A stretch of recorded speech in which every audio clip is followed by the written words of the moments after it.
The story of David and Goliath. Long ago, in the land of Israel, a fierce battle brewed between the Israelites and the Philistines. The Philistines gathered their armies in the valley of Elah, led by their champion Goliath, a giant of a man standing over 9 feet tall. Armed with a massive spear, shield, and armor that gleamed in the sunlight, Goliath struck fear into the hearts of the Israelites.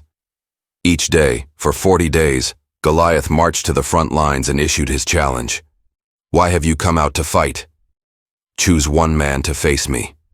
If he kills me, we will be your servants. But if I kill him, you will serve us." His words terrified the Israelites, and none dared to accept the challenge. Meanwhile, a young shepherd named David tended his father's sheep in Bethlehem. David was the youngest of 8 brothers, and his 3 oldest brothers were already with King Saul's army. One day, David's father, Jesse, sent him to deliver food to his brothers and check on their welfare. When David arrived at the camp, he heard Goliath's challenge. Unlike the other soldiers, David was not afraid. Filled with righteous anger, he asked, "Who is this uncircumcised Philistine that he should defy the armies of the living God?" David's boldness reached King Saul, who summoned the young shepherd. David said to the king, "Let no one lose heart on account of this Philistine. Your servant will go and fight him."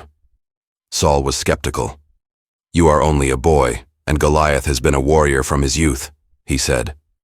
But David replied, "When I was tending my father's sheep, I fought lions and bears. The Lord who delivered me from them will deliver me from this Philistine."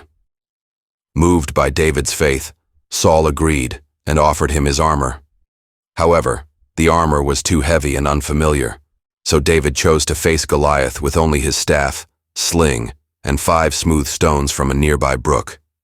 As David approached the battlefield, Goliath sneered and mocked him. "Am I a dog that you come at me with sticks?" he roared.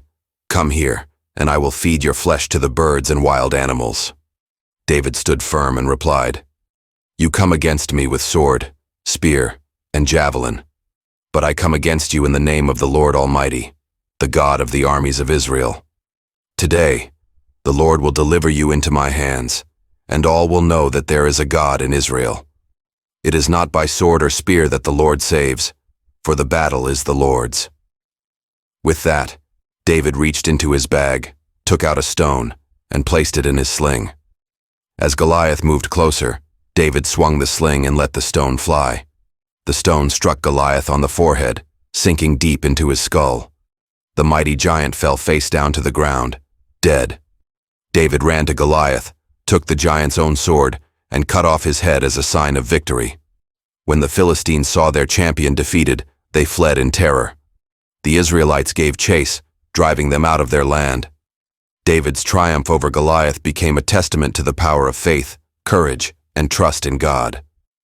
Though small in stature and seemingly ill-equipped, David demonstrated that with God on his side, no obstacle was too great to overcome.